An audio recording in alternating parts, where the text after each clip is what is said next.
شورا یا مشورہ کرنا دین حق کے نظام کی اہم اور بنیادی قدروں میں سے ایک ہے۔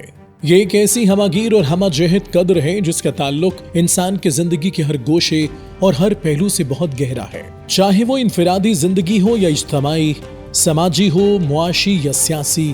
شرائط دراصل ایک انسانی اور فطری قدر بھی ہے، چنانچہ اس کا وجود ہر ثقافت، ہر قوم اور ہر جگہ پایا جاتا ہے۔ لیکن دین حق کی خصوصیت یہ ہے کہ اس نے شرائط کو ایک دینی فریضہ بنا کر پیش کیا۔ سورہ آل عمران میں ارشاد ربانی ہے، اور شریک مشورہ رکھو انہیں ایسے اہم اور اجتماعی کاموں میں، پھر جب تم کسی معاملے میں پختہ ارادہ کر لو تو اللہ پر بھروسہ کرو، بے شک اللہ ایسے بھروسہ کرنے والوں کو پسند فرماتا ہے۔ اسی طرح مومنین کے بارے میں ارشاد فرمایا، اور جو اپنے اہم معاملات باہمی مشورے سے چلاتے ہیں، بلا شبہ مشورہ خیر و برکت، عروج و ترقی اور نزول رحمت کا ذریعہ ہے۔ اس میں نقصان اور ندامت و شرمندگی کا کوئی پہلو نہیں۔ اللہ تعالیٰ نے رسول اللہ صلی اللہ علیہ وآلہ وسلم کو بھی مشورے کا حکم دیا۔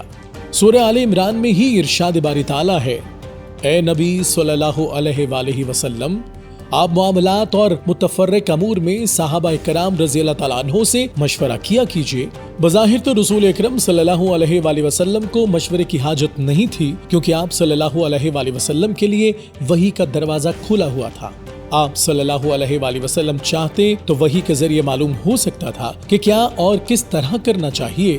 اس لیے مفسرین کرام نے یہاں بحث کی ہے کہ مشورہ کے حکم سے کیا مراد ہے۔ حضرت قتادہ رضی اللہ تعالیٰ عنہ اور بعض دوسرے مفسرین کا خیال ہے کہ صحابہ کرام رضی اللہ تعالیٰ عنہ کے اطمینان قلب اور ان کو وقار بخشنے کے لیے یہ حکم دیا گیا تھا، اس لیے کہ عرب میں مشورہ اور رائے طلبی باعث عزت و افتخار سمجھا جاتا تھا۔ حضرت علی علیہ السلام کا قول ہے کہ مشورہ عین ہدایت ہے، اور جو شخص اپنی رائے سے ہی خوش ہو گیا وہ خطرات سے دوچار ہوا، یعنی جب تک مشاورت کا نظام باقی رہے گا، فساد و گمراہی راہ نہیں پا سکے گی، امن اور سکون کا ماحول رہے گا۔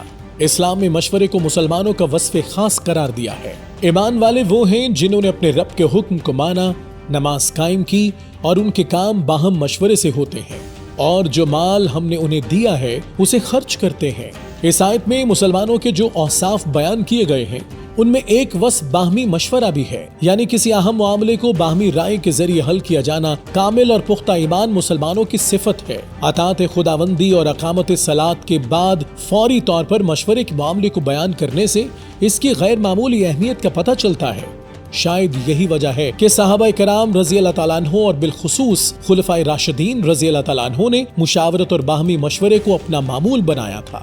ام المومنین حضرت عائشہ صدیقہ رضی اللہ تعالیٰ عنہ فرماتی ہیں، میں نے ایسا شخص نہیں دیکھا جو رسول اللہ صلی اللہ علیہ وآلہ وسلم سے زیادہ لوگوں سے مشورہ کرنے والا ہو۔ ایک اور موقع پر رسول اللہ صلی اللہ علیہ وآلہ وسلم نے فرمایا، مشورہ کرنے والا شخص کبھی حق سے محروم نہیں ہوتا، اور اپنی ذاتی رائے کو کافی سمجھنے والا خود پسند شخص کبھی کامیاب و بامراد نہیں ہوتا۔ اللہ کے احکامات احادیث مبارکہ اور اقوال سے ظاہر ہوتا ہے کہ دین حق کا نظام شرائط پر ہی مبنی ہے۔ یہی وجہ ہے کہ رسول اکرم صلی اللہ علیہ وآلہ وسلم صدیق اکبر رضی اللہ تعالیٰ عنہ اور فاروق اعظم رضی اللہ تعالیٰ عنہ کی رائے کو دیگر صحابہ رضی اللہ تعالیٰ عنہ پر فوقیت دیتے، اور آپ ان دونوں حضرات سے مخاطب ہو کر فرماتے، جب تم دونوں کسی رائے پر متفق ہو جاؤ تو میں تم دونوں کے خلاف نہیں کرتا۔ اس سے ثابت ہوا کہ محض کثرت رائے کا شریعت اسلامی میں کوئی اعتبار نہیں، بلکہ قوت عقل و بصیرت اہم چیز ہے۔ ہمارے ہاں اکثر موجودہ پارلیمنٹ کو شورا کا نیم البدل قرار دیا جاتا ہے، جبکہ دین حق کے نظام میں شورا کی حیثیت بالکل وہ نہیں ہے جو جمہوری نظام میں پارلیمنٹ کی ہے۔ ان دونوں کی بنیاد الگ الگ ہے، اصول تشکیل الگ اور اغراض و مقاصد الگ۔ غرض کوئی چیز ایک دوسرے سے نہیں ملتی، جو کہ اسلام کا نام لے کر عوام کو گمراہ کرنے کے برابر ہے۔